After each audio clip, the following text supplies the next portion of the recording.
Gomes define assim: ser de esquerda é ser guiado pela perspectiva da igualdade social. Olha, mas que coisa mais cretina. Quem quer que tenha estudado um pouquinho disso, pode calmar. Sabe que nenhuma corrente política pode jamais ser definida apenas pelo seu discurso de autolegitimação. Quer dizer, existe o discurso de autolegitimação e existe a ação. Existe o objetivo proclamado, existe o discurso de autolegitimação e existe a ação empreendida para implementar esse objetivo. Então, existe uma articulação entre o discurso de autolegitimação e a ação empreendida. E é só na dialética entre os dois que você compreende o que é uma corrente política.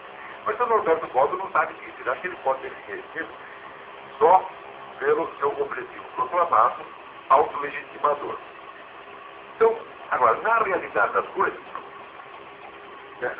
como é que se articula, tá certo? Ação e discurso. Inclusive o discurso é parte da ação. O discurso não tem uma existência autônoma em política, né? Veja, a esquerda de fato usa o discurso da igualdade econômica e social. Só que ela não se define, a esquerda não se define por esse discurso, porque esse discurso é adotado por outras correntes também. Então, como eu dizia Aristóteles, você para achar uma definição, você tem que pegar o gênero próximo de diferença específica. Então, a igualdade, a perspectiva da igualdade não é a diferença específica da esquerda, porque outras correntes também fazem. Vamos ver exatamente qual é a diferença específica. A diferença específica é que a esquerda propõe realizar a igualdade econômica e social através do poder político, através da intervenção do poder político na sociedade, através da intervenção do Estado e de seus órgãos associados na sociedade. Isso significa que para criar a igualdade econômica e social, tem que se criar uma diferença brutal de poder político.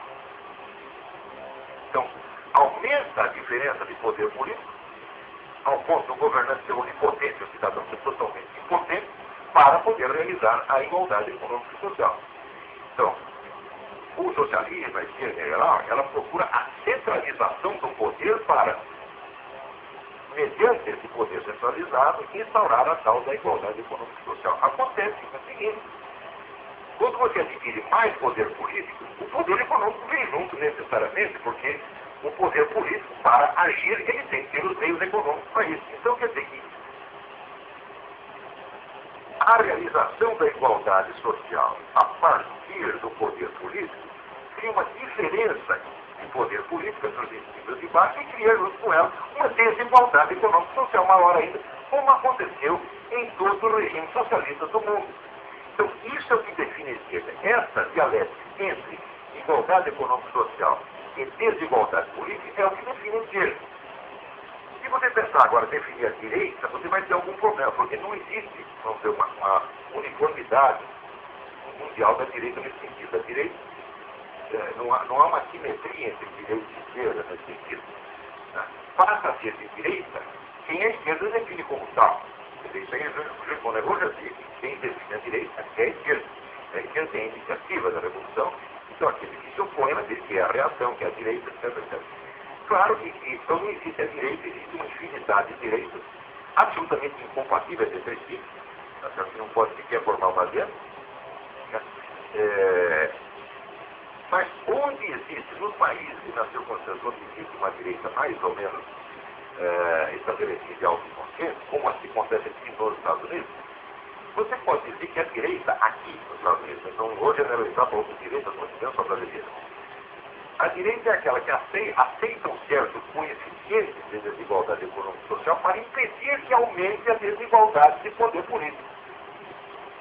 Essa, pelo menos, é a ideia dela. Então, é isso que realmente acontece.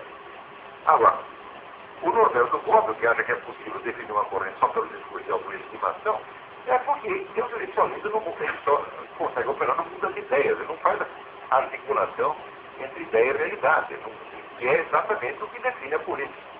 Então, Norberto Bobbio jamais soube o que é política.